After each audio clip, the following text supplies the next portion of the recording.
Well, hey, everybody. Welcome back to the AI for Revenue Operations AIRops HUG. For anyone I haven't had a chance to meet yet, I'm Brian Garvey, CEO at Profoundly, and your co-host here as part of the AIRops HUG, along with Nates and Clement from Celestial. The AIRops HUG, as most of you know, is the first HubSpot user group focused on AI for revenue operations, where we bring together operators and partners and builders and consultants to learn from one another and explore AI, how it's changing day-to-day work and how it's changing the practice of revenue operations for teams everywhere. Our first session focused on connecting HubSpot and Claude. It was awesome for anyone who didn't get a chance to join. If you haven't seen the recording, it's in the group chat on the HUG homepage, so be sure to check that out. During that session, one of the topics that came up a lot was Breeze credits, actually. We talked about what they are. There were questions about how they work, how much do they actually cost, and most importantly, probably, how do you get real value from them, right? So today, I'm thrilled to be joined by Chris Tveter, founder and CEO of AIRops Agency, a HubSpot partner and RevOps consultancy that specializes in building AI systems and go-to-market systems. Chris and team have helped more than, I think it's like 200 companies, Chris, if I'm remembering correctly. Yeah, I don't know what the exact number is at this point. I think it's like 230 something, but Yeah, full 200. impressive. Help them build out marketing, sales, services, systems, customer success, and help them operate more efficiently and get more value out of HubSpot. Today's session is going to be focused on Breeze credits, clearing the fog specifically. We're going to walk through how Breeze credits work, how they're built. We'll talk about Breeze agents that exist within HubSpot today, as well as some beta agents that are super exciting. We'll get into practical use cases for what Chris is seeing in the real world, and then talk a little bit about how those tools deliver value to teams everywhere, and some interesting plays that I think people will get a lot of value out of. We'll probably run about 25 or so minutes of content, maybe 20, and then we'll open it up for questions. So if you have any questions, write them down. We'll save time at the end to make sure that we get to everything. And with that, Chris, I will turn it over to you. Thanks so much for being here. Yeah, thanks for having me and hello everyone. As Brian kind of already mentioned, quickly like a little bit about me. So I've been in the RevOps space. I don't know if my camera is all blurry, if you guys can see me properly. I've been in RevOps Very good. space for about a decade. So I previously held roles as senior director of RevOps at healthcare startups here in Boston. I also did more traditional RevOps at Amazon Business and Dynatrace earlier on in my career. And then when I was finally introduced to HubSpot, I then started doing this on my own in the beginning, where I've now been a HubSpot partner for 5+ years. And a lot of the work I actually did all myself. So I've been in over 200 portals myself, helping people figure out these day-to-day actions that they wanted to take. And so obviously being able to leverage AI now on top of everything. One of the first sessions that you guys did, obviously being the Claude connector, I use that all the time. So when I do this presentation, if you see a window pop up on the right-hand side of Claude debugging something and actually going to Profoundly and looking at what's being posted currently, please don't freak out. I have that running on the side, and obviously there's a lot of Claude stuff going on that I love using myself. So nice to meet everyone. I will start sharing my screen, and we have a presentation here for you guys. So if someone can just confirm they can see this, that would be lovely. We can see your screen. All right, perfect. So what I want to do here today is we're going to obviously run through Breeze. We're going to run through HubSpot credits, where you can find what credits are already assigned to you, how you can set parameters so that you guys don't go over usage, where you can find all HubSpot's new features. And I'm also going to share my screen and like run through a couple scenarios in my own HubSpot portal so that you guys can see it. So I wanted to make this very interactive so it's not just me yapping away on a presentation, but it's going to be actually valuable for you guys. And then also in this presentation, I have it hyperlinked to HubSpot's actual responses and their guidelines so that this can be shared with you guys after the fact and you guys actually have things that you can go to and read yourself in case you wanted more information on anything. Okay. Obviously, we'll get to Q&A at the end of this, but for now, let's run through this. So the first thing that I want to highlight is that, most teams in this stage are agent paid, but they're not agent enabled. And what do I actually mean with that? HubSpot auto added credits for everyone inside of their portal, right? And especially when they changed over the way that they were doing their subscriptions, everyone got credits assigned to them based off of your subscription type. And we'll get into the details of who gets what credits and how they're priced in a little bit. But for right now, I wanted to focus on, okay, well, who's actually using the agents inside of HubSpot and who's paying for them and not using them? If something is part of your HubSpot subscription, we might as well leverage it. And so a lot of people currently have credits that are part of your invoice. You guys might have some agents that you turn on at some point, but you guys don't actually know what you're doing with it. You might have looked at, oh, okay, I see Breeze in a workflow action, but is it actually doing anything? Do I have any smart properties that are actually being filled out on a consistent basis and actually providing me value? Or am I actually enabled where, I have structured data that is currently being filled by smart properties where I know what's going on. I have the prospecting agent running with the proper underlying information where we've actually scoped it out properly. We've provided it what we actually want to sell on. And also, do I have a customer agent that's up and running? Do I know how I'm being credited and invoiced for this? So that's all what we're going to talk about today. We're going to go through the Breeze landscape. So what do we currently already have?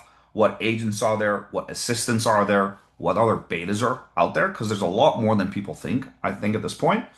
How we bill, what the credit really is and what it breaks down to, what you should do before you turn anything on, and then also, of course, how can you set limits so that you don't all of a sudden end up with a huge bill like we've definitely seen in the landscape at the moment where people are sharing their screenshots of bills from, Anthropic and whatnot. So HubSpot has parameters in place for all of this, and we definitely want to touch base on that so that everyone here is comfortable using these credits inside of the system. All right, first thing to look at. What's the difference we currently have between the assistants, the agents, and then how is it actually metered and built? So the first thing I want to highlight is HubSpot's Breeze Assistant, the assistant that lives natively inside of HubSpot that anyone can use. And so obviously, if you go into your HubSpot portal, the first thing that you're going to see there is the agent, the assistant, I apologize. The assistant inside of HubSpot you can use without being credited for it. It's a free feature. You don't use credits for this. Everyone inside that you have given access to can use the assistant to chat with any information in the system for free. So that's just included. I want to highlight that real quickly. And also, I want to highlight that that assistant is significantly better than what it was when it first got launched. It first got launched as, I think it was, what did they call it? It was either Copilot or whatever it was, but whatever the name originally was for the assistant, it really didn't work that well, and it was out for about 2 years. They've significantly improved that model that underlies underneath the assistant, and it actually works really, really well now. So the first thing I would say is use that assistant that you guys have, ask it questions about your database. It will answer it pretty accurately. You can also take actions based off of that. You can create tasks and assign it to yourself. So if you have reps that are inside of the system, definitely let them leverage that because you're not getting credit for it anyways. You can just use it for free. The second thing we have is, of course, the Breeze agents. Those are ones that you do pay for. And so we're going to talk about those in a lot more detail. And then we're also going to talk about how the work is actually built and how HubSpot changed some of their pricing models to be quote unquote outcome based versus trigger based and action based. Now, the big three that people know about are the data agent, the customer agent, and the prospecting agent. The data agent allows you to create smart properties. It allows you to use AI inside of your workflows and build actions off of that. And so that basically is action based. And so you tell it to do something, and then it's 10 credits per record. The customer agent is now based off of resolved outcomes. So if you have a resolved outcome within 72 hours of the customer agent taking care of it for you without it being transferred to a person, that's considered a resolved outcome and you'll be charged 50 credits for it. And then you have the prospecting agent, which is based off of actual recommended leads based off of research. And for every lead it recommends, you get charged 100 credits. So if it does research on a contact and it doesn't recommend you reach out to it because it doesn't fit the narrative that you've given it, you will not get charged for that. But if it does recommend you reach out to it and it does the research and actually drafts the follow up and the responses, it's 100 credits per recommended lead. Or it's also 100 credits if you manually enroll someone into the prospecting agent, because that's also possible. We'll touch a little bit more about that in a little bit. The other thing to look at here is the beta wave. So as you can see here in the bottom of the screen, these are all different agents and assistants that HubSpot's currently testing and that currently do not consume credits. You can go in here and we'll show you where you can find all of these. And you can leverage all of these different agents and assistants right now and test them out, and you will not get credited for them at all. They're free to use at the moment. So we'll get into there and see where you can find them, and I'll show you a couple live examples. Now, I think the big question is okay, this is great. 10 credits per record, 50 credits per record, 100 credits per recommended lead. What does that actually mean? So let's break out what an actual credit is. So a credit is technically just a penny inside of the system. So you actually get associated credits based off of your current plan with HubSpot. You get 500 on starter, 3,000 on professional, and 5,000 on an enterprise hub. And so basically how that works is they are monthly credits that you can use and they get reset. And from there, you can obviously buy additional credits, $10 per thousand. So once again, it's a penny per credit. So if you think about it that way, if you use that data agent and you have 10 credits per record, you're basically paying 10 cents for that action to occur. For the customer agent, it's 50 cents per resolved chat. And for the prospecting agent, it's a dollar per recommended lead or per enrolled contact that you're actually drafting a agent response to an auto association from there. So that's how it's currently built. Keep in mind that if you are still on the previous models of HubSpot, so you haven't moved over to their new one, you do not get any included credits. So that's their new model. And as you can see right now on the top right of my screen, Claude is now looking at profoundly. So that once again is that little alert that I told you about. So don't worry about that one. And then, of course, you also have to have a paid seat to consume credits. So if you have a view only seat, you cannot use credits. You have to have a paid seat inside of HubSpot so that you can actually leverage any of these credit features. All right. So we talked about this a little bit. Like I said, this is hyperlinked. So you guys, after the fact, can go look at the customer agent and prospecting agent. But this is the difference between that new outcome triggered pricing and the action triggered of the data agent. So customer agent outcome based, if it's resolved within 72 hours without being handed off to a person, that's considered resolved. You'll get charged 50 credits for it. Prospecting agent per recommended lead or an auto enrolled lead manually by yourself, 100 credits. And then the action triggered ones are just based off of the data agent, a Breeze workflow agent, or anything that you're using inside of workflow from an AI perspective. It's just 10 credits per record. So it's 10 cents. So that way you know how it's split between the two of them.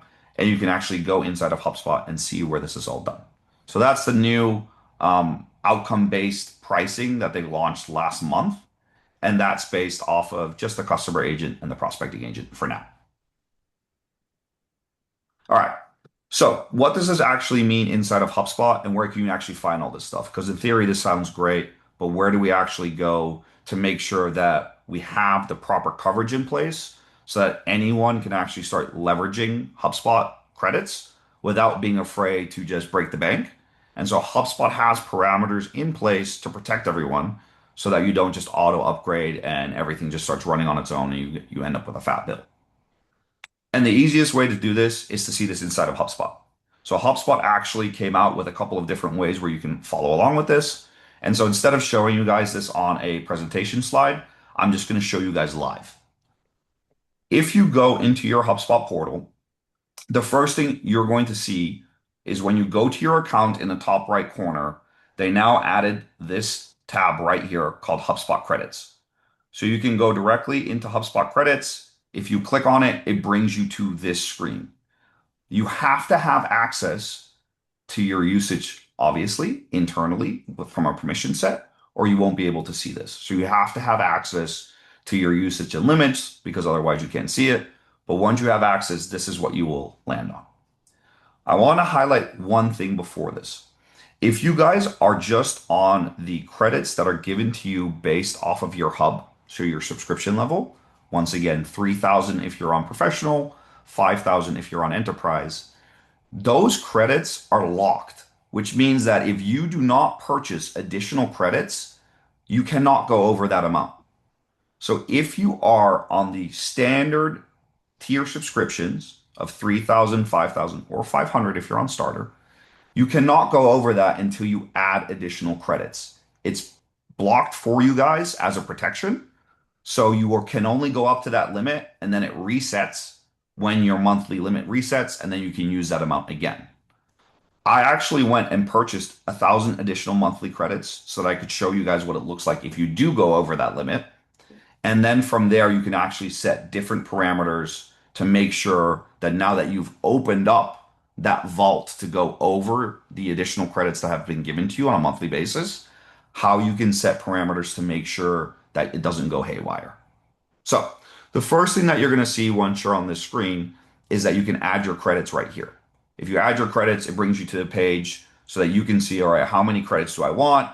It will actually allow you to look at that and then it can actually recommend on what you should do. But what I really want to look at is these two features. So the maximum monthly credit usage, you can set this maximum credit usage if you want so that you can't go over it. So let's just say I'm going to set this to 25,000 for now. I actually can't do this, but we'll just say I don't want to go over 7,000. So now my monthly limit is set to 7,000. I won't be able to go over 7,000 credits a month. And then you can also look at the coverage setting that you have. So HubSpot has two different ones. You can either auto upgrade, so that way if you go over the current limit that you have, it will auto upgrade with 1,000 at a time. Think about that the same way that marketing contacts currently do that. If you have marketing contacts in HubSpot, you have your marketing contacts tier. If you go over that, you automatically get upgraded into the next tier, and now you're on that tier moving forward. Or you can do pay as you go. And the pay as you go means that if I go over that 4,000 limit I have right now of my tier, I just pay for the additional amount for that month. And then when my credits reset, I just go back down to my normal tier. So I'm always going to recommend the pay as you go feature because I don't want to upgrade my tier if I don't have to. So that's what I would do here. And now I have 4,000 monthly credits that I can use. I have my usage right below here. And then when you go further down, you can actually see where your credits are actually being used, and it will give you more detail on what you actually want to do. So as you can see here, I have a response on a smart property that I have.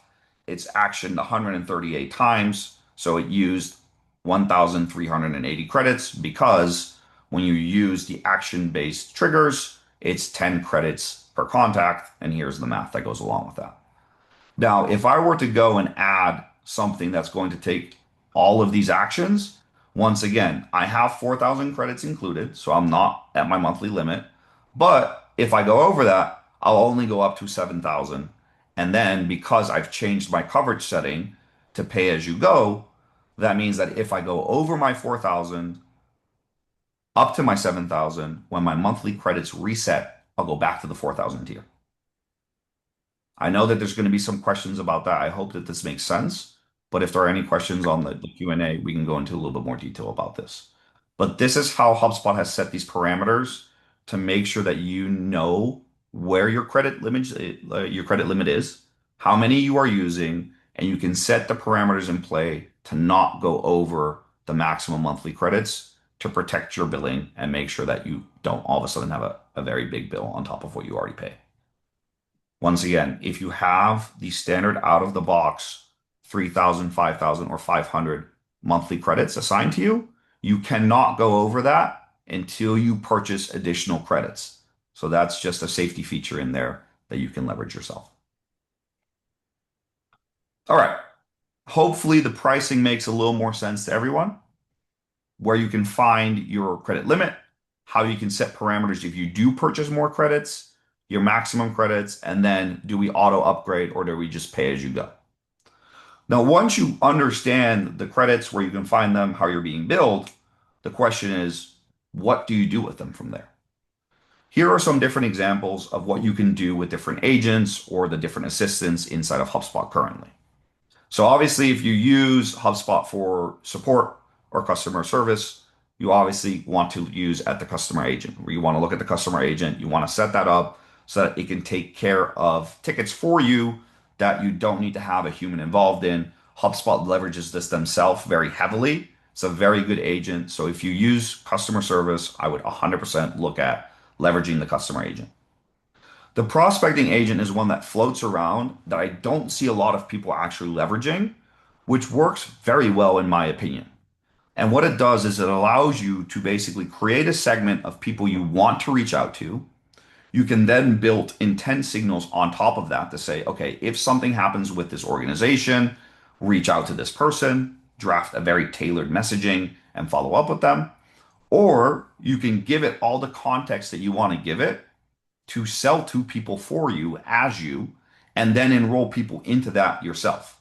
So think about it as a sequence, but instead of you actually going in and having to draft every single one of the emails, you give all the context to the agent about your organization, about the specific pain point that you're trying to sell for this segment, and what it should do for outreach. And then it will do all of it for you. It's actually very, very good. And I would recommend a lot of people actually look at this to leverage it. And then, of course, you have the data agent that you can use for smart properties. I'll show you guys one of the smart properties I have set up. You can use it inside of your workflows, and that, of course, just builds you guys based off of how you use it. Another one that I really like is the post-call call recap. So basically, it's a feature inside of HubSpot that you can use where after you have a conversation, you can take your Fathom transcript or your HubSpot meeting transcript, you can drop it into this agent. And then from there, it actually will draft the follow-up notes. It will draft the follow-up email, and I'll actually show you guys a live example of that as well. So these are just a couple of different examples of what agents or assistants you can specifically use right now. And I would 100% recommend taking a peek at these in the new Breeze Studio. So in the Breeze Studio, you actually get a nice overview of all the different agents and assistants that they currently have. And you can actually go in and select them to see what you can do with them. So to find your Breeze Studio, you actually go back into your HubSpot. On the left-hand side, you scroll down to Breeze, and you can go into your Overview tab, which just gives you a nice little dashboard of what you're currently actually using. It actually shows you what runs you're using, what agents people are using. So it gives you a nice little summary, and you can look at the different features that you currently have. Right. So here you give a little bit, it gives you a little bit of an overview. Great. How many runs do we have? What agents are we actually using? Who's actually using the agents? And so it gives you a nice little overview. What I like is the Breeze Studio. When you come in here, it gives you a complete overview of all the different agent and assistants that HubSpot currently has and how you can use them moving forward. So you have a deal loss agent, which can analyze all your deals as basically a chat feature. And what you'll do is you'll just ask it, what's my close loss ratio? What's the top reason for my deals being in the close loss stage? What's the average timeline from a deal being created to being moved into close loss? It's a really nice agent for you to have if you're trying to analyze why you're losing your deals. But like I said, I like this call recap agent that you can use. So if you want to use any of these, I don't know if anyone else hears a static sound, but if people could be muted, that'd be great. Perfect. Thank you so much. What you can do here is you can quickly add an agent or an assistant yourself. You can go into the agents that you've already added. You can go into the assistants you've already added. So as you can see here, I've used HubSpot's brand assistant to actually help me build my HubSpot brand voice inside of the system. And because I'm a massive Claude user, basically what I did is I looked at what my brand voice was. So here's my prompt. What's my current brand voice? It gave me my current brand voice. I leveraged it back with my Claude because Claude has all my brand voices in there. And then I plopped in my updated brand voice, and so it updated my brand voice inside of the system. This brand assistant is currently free to use. It's not consuming any credits, so you can come in here and use it. You can use the ICP assistant. All of these things that are in here in betas are all free to use at the moment. So I would really recommend everyone to go in here and test some of these out yourself to see what you can do with it. As an example, if we look at the agents that I'm using and we open the call recap agent, I used this yesterday. I don't know if you guys know Bridget from HubSearch, but I had a call with her yesterday. And so what I did is I came into the call recap agent, I pasted in our transcript. And so what it actually did is it from there, it actually drafted the follow-up email for me. And so what you can do is you can then come into this follow-up email and it will actually draft the email for you so that you can send the follow-up conversation directly to the person that you speak with from HubSpot without you having to draft anything yourself. So I think that's a nice agent that you can use as well. Currently does not consume any credits. And once again, if you go into the Breeze Studio, you can find it. You can find all the features that HubSpot currently has. Just a little live example of how you can navigate around HubSpot's Breeze Studio. Okay. So obviously, when you start using AI and you start using, leveraging these credits inside of your system, the first thing you're going to want to do is you're going to want to make sure you have clean data. Everyone currently, from my understanding and all the portals that I see, need to make sure that they have the proper data first. If you want to build a segment for HubSpot's prospecting agent, the segment has to be cleaned first so that you make sure you're pulling in the right target companies into the prospecting agent so that you can use it. Set limits, obviously. So if you are going above the standard credits that you get from your current subscription, make sure you set the maximum limit. I don't want anyone to accidentally turn on an agent and run into tens of thousands of credits. So make sure you set your maximum limit. Make sure you understand if you want to do the auto upgrade feature or the pay as you go. I would start with the outcome-based agents first. I would also define one use case. So if you are looking at starting somewhere, build one use case first, make sure the right people have access, make sure you understand what your current baseline is, how are we currently reaching out to people, what do we want to get out of the agent or assistant, and then leverage it from there. Don't just go blindly flying around and start using things. Pick one example of what you want to use, go into the Breeze Studio, find the right agent or assistant for you right now. Make sure you have your limits and you understand how you're built, and then set it up from there. And then, of course, from this, I hope what you guys can take back to your team, know what agents bill on outcomes and which ones bill just purely on consumption. Understand that the credits are being reset on a monthly basis, just like your marketing context. The invoice is currently fixed, right? So it's currently fixed on what you already is included. It's only going to be changed if you upgrade.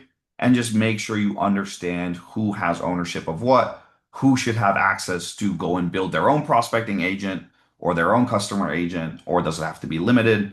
And then, of course, from there, make sure you understand how you can find these things inside of the system, leverage the studio, leverage the new credit function they have right in here to bring you directly to your overview and just understand where you can find all this inside of HubSpot, build a use case, test it out, and then start leveraging the system from there.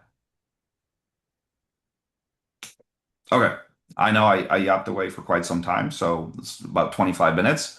I hope this was helpful. Obviously, I'm assuming a lot of people are going to have questions about certain things, so I'm happy to open it up and give it back to Brian and Clement. Thanks, Chris. That was great. There are quite a few questions in the chat, but does anybody want to come off mute and ask Chris directly? No, I can go back and look.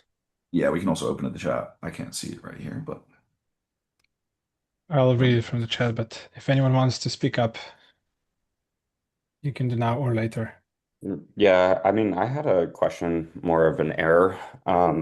When I was using the prospecting agent, it created a lot of duplicate accounts. Curious if anybody has run into that problem. But when we turned it on, it was like auto-generating the same account and like pulling from Primarily, I believe, website data. So, like, from accounts that were visiting the website so that you had intent, and then creating duplicate records. So then we had to go and clean it up, which was like, kind of like a net negative experience with Breeze credits. And then, my second question is just accuracy, like, so like Clay, Apollo, all, like I know all of this data is rooted in Clearbit from the acquisition a few years ago. But do we feel good about the data and like what it's actually populating in terms of the enrichment for Mhm. accounts versus other tools? Like, because this is like kind of all wrapped into one, which is there's an entire GTM tech stack that I work with clients on every day. HubSpot is one of the many tools that people use. And like, should we be using Breeze more often now? Because it has gotten better over the last like 2 years, I would say. But I don't know if it's perfect. And it is wasteful, in my opinion, to like, just have these credits, use them or lose them, and losing them every month, especially on behalf of clients.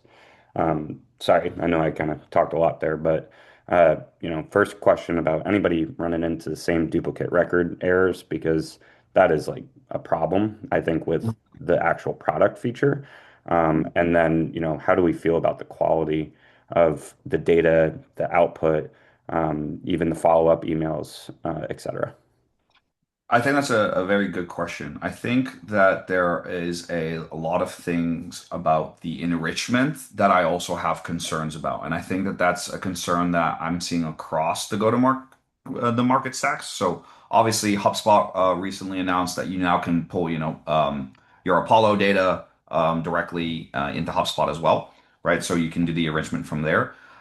From my personal experience, Zoom Info, Apollo, Clearbit enrichments are iffy, I would say at best. So when it comes to the actual enrichment, I'm a little bit skeptical about it as well. The way that I've currently used Prospecting Agent is actually when we already have their information inside of the system, building a segment from there and then trying to use intent signals on top of that, and then building the targeted outreach through the agent to those folk. I've actually had really good results with that. So not necessarily using it for enrichment, but more as in, okay, these are our target personas. We've purchased these lists. We've had this enrichment done. We've got it from Clay, wherever you've got it from. It's already in the system. So you might as well use that system to then leverage the prospecting agent with the right undertone, then the signals on top of that, and then building the outreach. That's how I currently have used it and have had the best results. And anything on the duplicate records? I have not seen that yet myself. So I'm assuming when you have the duplicate records, you are building the prospecting agent based off of just intent signals. Are you not using segments? Yeah, I think Yeah, that's so it's probably just the issue is exactly. that it So was I'm off of the assuming so it website is as data. well. Let me look into that because I haven't built any prospecting agents without segments in it. So I know you can build it without the segments and then use it intent based. And I think that that's probably where it's coming from. So I'd have to see how it's trying to connect those two. And that's probably why the duplicates are being created. Yeah, that's a good call. I mean, and sorry to ask a follow-up, but like you like the output better than Claude?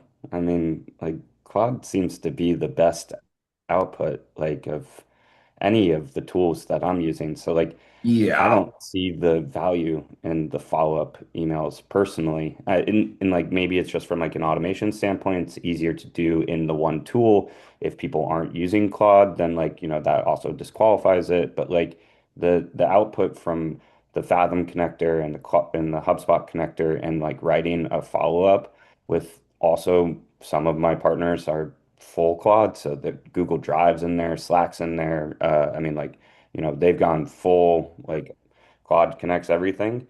So the output Yeah. of like notes, prospecting notes are just so much better coming out of Claude than HubSpot could ever do, in my opinion. So I'm Mhm. like just curious about that specific use case. I think that's a very fair assumption. And I think that there's two different paths here. One is your standard rep inside of HubSpot and what should they be using, and one is a us as GTM people that have been living in portals and provide this to other clients. There's two different paths there. For people that live inside of HubSpot as sales for like sales reps, I would say they're not going to be pulling that out, using that in Claude, then re-importing it back, creating messaging templates and reaching out to folk. It's a lot of additional steps. So for your general sales rep inside of HubSpot, I would rather the agent do the outreach than them writing the outreach themselves or pulling it out into Claude and then using it and going back into it. A lot of companies that I work with don't want their reps connecting their personal Claudes or their business Claudes into the portal. So they don't want that connection set up. And so that's going to be one of the things is like, okay, well, is a rep going to pull out the context, plop it into their Claude or whatever else they're using, get the response, then go back into it and drafting it themselves? You now again have five additional steps and it kind of removes that automation sequence. But from a GTM perspective, yes, I don't think HubSpot's agents are going to compete with anything in Claude, obviously. So I understand the point there. Well, and then I mean, I'm curious whether, and like also anybody in the chat too, but Apollo, because like I've found that their smart columns have gotten like better, especially since they rolled out the AI context center in their configuration settings. So Mhm. like that is yet another duplicate in my head, which is like, do you want to write the prospecting note in HubSpot? Do you want to write the prospecting note in Apollo? Do you want to write the prospecting note in Clay? Do you want to write the prospecting note in Claude? And like Mhm. that to me is like, where is the best? You know, like I guess that's been like my kind of like evaluation of just the tools out there today. Mhm. Mhm. Yeah, I think from anyone from a RevOps perspective, I think that's going to be the question that's going to keep going, right? And I think that that's also going to keep changing very quickly, depending on who's updating what and what updates are coming out. So I think that once again, these are two different paths. One is the okay, what can we give to people that are pure HubSpot customers? And what do we look at from a perspective of, RevOps GTM leaders of what actually works best? And then how do we try to combine the two of those? Yeah. Chris, I had a question for you. Mhm. And sorry if you touched on this during the presentation. I was watching the chat, maybe when you covered it, but for um for a HubSpot customer who is not using credits today, but thinking about it and doesn't want to lose the credits on a monthly basis, Mhm. what's a play like a low risk play that somebody could put in place to consume the credits, not get exposed? Like, there's some comments in the chat about, what goes out to a customer directly, blah, blah, blah. But like, Mhm. is there a use case that you might recommend to say like, look, this is basically upside from credit? Yes. Yes, absolutely. If you want to do something with no risk of sending something accidentally to a client or nothing being client facing, one of the things I would definitely look at is just leveraging the data agent. As an example, me being a HubSpot partner, obviously I want to speak to people that have HubSpot as their CRM system. So what I did is I have a data agent that runs and that looks at if they can find people being a HubSpot customer, and if so, tag the customer record, the company record inside of HubSpot with a custom field that says is HubSpot user. And so that is what I actually just showed you guys. And I'm just going to live example this because I always think this is easier. So if we look at my HubSpot and we look at my results that I've had so far, I want to go in and say, okay, well, here we have our different agents. Let me go look at my data agent.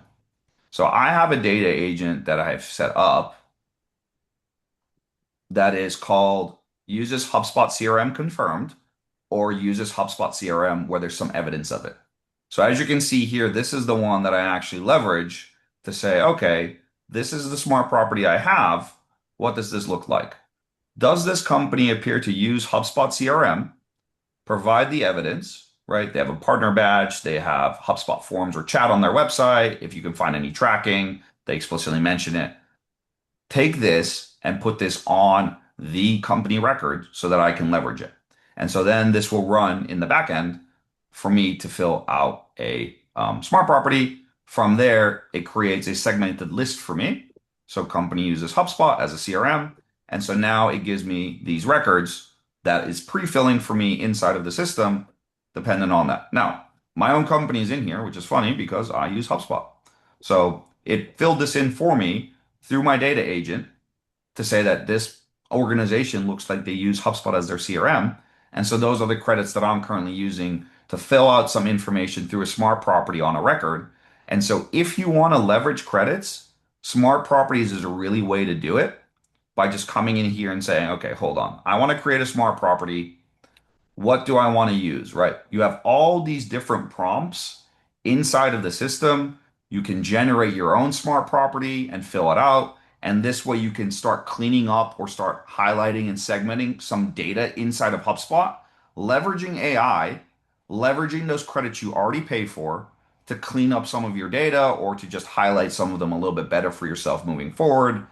HubSpot has a whole prompt library that you can come in here and look at, right? So what are their current RevOps pain points? Like what can we look at their website? Have they mentioned they have an AI initiative, right? I want to use this prompt. Great. Let's use this prompt. All right. Do they actively have an initiative described? Are they exploring it? Use this data prompt. You can say, okay, hold on. I want to pick someone to do it for. Or you can look at, okay, create and fill options. I want to fill this smart property for all records. It will tell you how many company records you have. It will tell you how many it's going to use. Only do it for a specific segment. So you can say, I only want to fill it out for certain companies, or don't fill anything now, review autofill options on the next screen. So then from there, I can go to autofill options and you can set up the autofill or not. You can use it in a workflow and then you can leverage it from there. So I would really, really start if you don't want to do anything consumer facing, start leveraging the data agent, use prompts in here, use it in a workflow to say, okay, hold on, I want to find everyone in our system that we haven't spoken to in the past 60 days. Use it as an AI prompt and then fill out the information from there. You can start leveraging your credits with really no downside. Super helpful. There was a question in the chat if you can access it, so Breeze credits and all that through a partner seat, or you need to have a paid seat You within that can portal. access it through a partner seat, correct? Yep. Yep. I've set up a prospecting agent for my customer. I set up a prospecting agent for my customer the other day that got a very big meeting for them. Was fully set up through me. They barely knew anything about what was going on. So as a partner, you can 100% set it up through a partner seat. Great question. Another question was, do you kind of qualify or flag that follow-up emails are written by AI? Like, we were used to send through iPhone, typos included. Nope, I do not. I do not at all. From my understanding, there's no legality regarding that either. You don't have to do that. But you can obviously have your brand voice inside of the system. So you can use the brand agent to set your brand voice. And then that obviously gets then translated into the prospecting agent and how you want to reach out. So I think that's a really good question. Once again, I'm a huge just share my screen person. So if this is helpful to people, like that. If it's not helpful, I apologize. But if you go look at the prospecting agent, when you set a prospecting agent up yourself, you can set a lot of different parameters. So what I want to do and what I really want to highlight is when you set up a prospecting agent, this selling context is extremely helpful. Really on make sure, and I leverage Claude for this, right? So when I say, what does my company sell? I go to Claude. And basically all I do when I set this up is I go to Claude, I literally go, all right,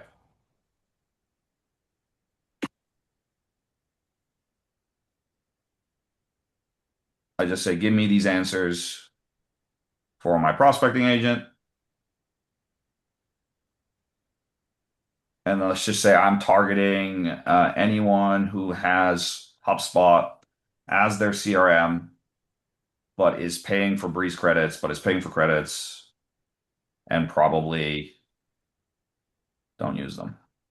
right? And so this is going to give me the context that I can then come back in and plop into my prospecting agent. So if everyone on this call later gets an email from me talking about how you should probably use your credits, it's not me, FYI.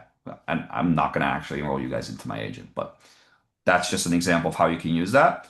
And all the prospecting agents I've used so far, no one has responded back with, this is AI. I 100% know this is AI. The emails are actually really well written. And also to highlight above this, you can also put a parameter that it does not email anyone without your approval first. There's two different ways to run the prospecting agent. One is fully autonomous, and one is, okay, hold on, actually, we're going to put a guardrail in there.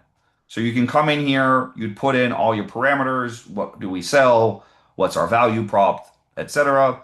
Then when you come to your outreach, here's how it actually is going to draft the emails. So all of these are AI blocks that you can then come in and dispose. You can change them. And then here you have your guardrails, right? So who is it actually sending from? What tone do we want to use our brand voice? That's why the brand voice agent is helpful. And then when you compose the outreach, you can see right here, we want the rep to approve the outreach first.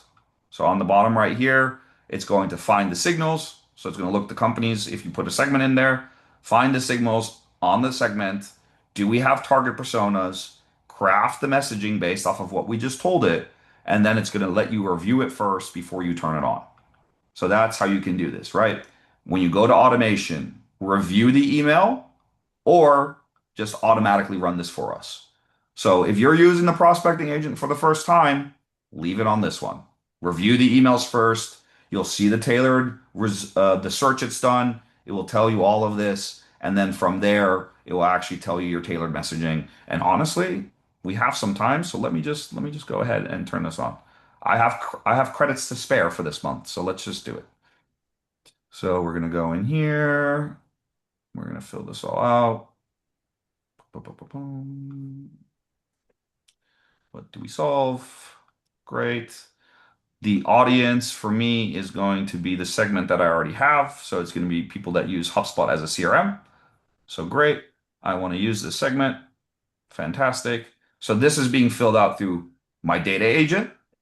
Now I'm using that segment from my data agent into my prospecting agent. Now we have our selling context. The outreach is here, 3 different emails that are going to come out with a 2-day business delay. We're going to send it obviously from the contact owner, but for now, we're just going to say we're only going to send it from me. I want to use my brand voice. I'll only send it on these days. Fantastic. I want to review the email, so don't do anything before that. And so now I'm going to use this trial and I'm going to publish this play. So now what it's going to do is it's going to process those companies that I currently have, and then it's going to look for intent signals to say, okay, can we actually reach out? So if anyone's in here, I've spoken to you in the past, but it's going to pull people in here, and then it's going to monitor all these companies. It's going to show you when we last talked to someone. And then what you can do is you can also manually enroll someone into this. So let's just say I want to manually enroll a contact. You can. So let me just enroll Brian. We're going to enroll Brian into this. So now it's going to look at any emails that I've had with Brian. Am I going to, look at this? I want to review this before sending. And now I'm going to enroll Brian. So Brian's now going to be my first contact that's going to be enrolled in this prospecting agent. And so that's going to take a second, but from there, it's actually going to go through and look at Brian. So as you can see here, one contact's enrolled. It's researching Brian for me right now. And Brian, I apologize if we pull up any dirt on you. But what it's going to do now, it's going to research Brian. It's going to research profoundly what Brian does there. And then it's actually going to develop the follow-up outreach for me. And it's going to let me review that before it sends anything out to Brian. Can't get a little bit more live of an example than this. That's awesome, Chris. Hey, one quick question. I saw the 3 email sequence. Is that pre-loaded? Like, is Yes. that okay? That's the standard what the prospecting agent throws out there. It's 3 emails, 2-day delays, but you can obviously adjust that. But that's what it starts with, correct? Cool. Yep. Every agent's the same way when you first set it up. and the research. Okay, so now you can see here 3 emails that are ready for review to go to Brian. So now we can select it.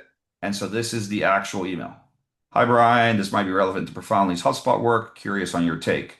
After the Hug dry run call earlier this month, I wanted to follow up on something that comes up often. So this is completely drafted through the prospecting agent, through research, through the last conversations I've had with Brian.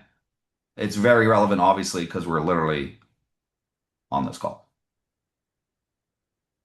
And so then you can either start the outreach or you can leave it. Now, I'm not going to obviously reach out to Brian, but this is how I drafted it for you. You can review it and then you can say yes or no. So if you start using the prospecting agent, you can make sure that it doesn't send anything out before you do it. And now it's basically just a sequence. It's the same exact way as you run sequences before, but instead of you going in and actually drafting the emails, it does it for you. Are those fonts the same size? Ooh, good question. The fonts in here? That font on the first looks smaller than the second paragraph. I Like Looks after the same to looks me. so the Hug dry run is capitalized. So I think that that's why it looks weird, but it's the same size. and It's wild that that took 30 seconds for you to set up. Yeah. One of my customers that I ran this for landed a very big meeting with a CRO of a very big Fortune 100 company, purely based off this prospecting agent. They didn't even know I sent that out for them. Nice. There was another question not related to prospecting agent. What's the difference between the call agent and the call review in the call object? What's different between the call agent and the call review? So the agent actually can help you draft the direct follow-up email as well. Currently, obviously, if you use HubSpot's meeting itself, it will take and log that information directly on there.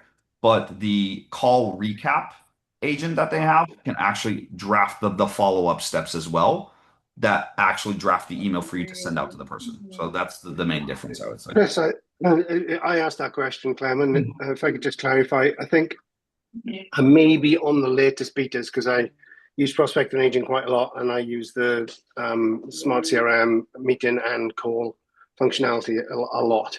Okay. But I don't see a difference now because that is exactly what the call follow up is doing. So suggesting tasks I can create, and it's creating a follow up email. So I can create the task directly into my task queue just with a click. I can update smart fields and any other data that it sees that need to be updated, such as call outcome.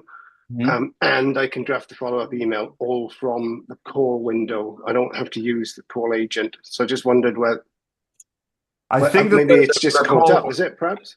yeah, I think the call recap agent also allows you to do it based off of any transcript. So you can bring an internal call transcript in there and then tell it what company and contact to associate it to. But other than that, it's pretty similar. I'll check it out. I'll have a look. Thank you. Yep, absolutely. Thanks, Clem. And I just started testing that beta myself too. So just being transparent. It's cool. Yeah, I enjoyed it. Well, this is great. We've got just a few minutes left, so probably a good place for us to push pause. Chris, thank you so much for talking through Breeze credits and clearing the fog for everybody on the call. I think we're all walking away with a lot of takeaways, a lot of interesting things to experiment with and potentially talk to customers about. So thanks so much. If folks want to keep in touch with you and follow along, what's the best way for them to do that? Yeah, you can. I think the best way to do it is LinkedIn. I post a lot of things on LinkedIn. If you have any questions, shoot me a quick message. I'm happy to answer anything that I can clarify for anyone. Awesome. Clement, any last minute announcements? I have Check out two announcements for the next two hugs. I was happy to have them already scheduled. So in 2 weeks, we're having a workshop session on how to set up Claude Code, how to structure everything so Claude remembers when you log back in, and so forth, how to structure the folders. And in about a month, so June 30th, we're talking about Breeze Assistant in more details what you can do with Breeze Assistant. We briefly covered that today with Chris, but a full session will be dedicated on that. George B. Thomas is joining us for that session, so you can already register for those two. And another question we've been bumping up to each other with Brian, what else we can do in the meantime between those sessions? Please do let us know what is helpful. I posted something on a group chat. I played around with, I know, an agent who could, find some insights on what's happening in AI RevOps space, if that is useful, or something else. We're all super curious to hear from you what we all want to learn, what would be helpful, how we can be of best support for the community. I think for me, the really interesting one is going to be the new CLI connector, right? That's going to be really cool. I've been testing it out. I've seen a couple other people on LinkedIn testing it out so far, because that's really obviously going to be the next level where you can run a lot of things directly. Currently, luckily we can leverage Claude, and I do it myself, where you can open a Claude Cowork project and it starts doing things inside of HubSpot for me, which is great. But hopefully we can replace that completely with that direct connection. So one last thing I would throw out there for folks, I'll send an email on this as well. We're thinking about AI study groups. We had some success with this coming into the Hug, where folks get together, builders, operators get together in groups of 6 to 8 to share what they're working on, ask questions, share what they're experimenting with, what launched, and kind of pull each other up. If that's of interest to anybody, feel free to reach out. I put my LinkedIn link in the chat. So let us know. We'd love to do things that are valuable to the community. So let us know what that is. Awesome. All right, everybody. Have a great rest of your week. Thanks for joining. Thanks, Chris. everyone. Take care. Thank you, Chris, for being there. Of course.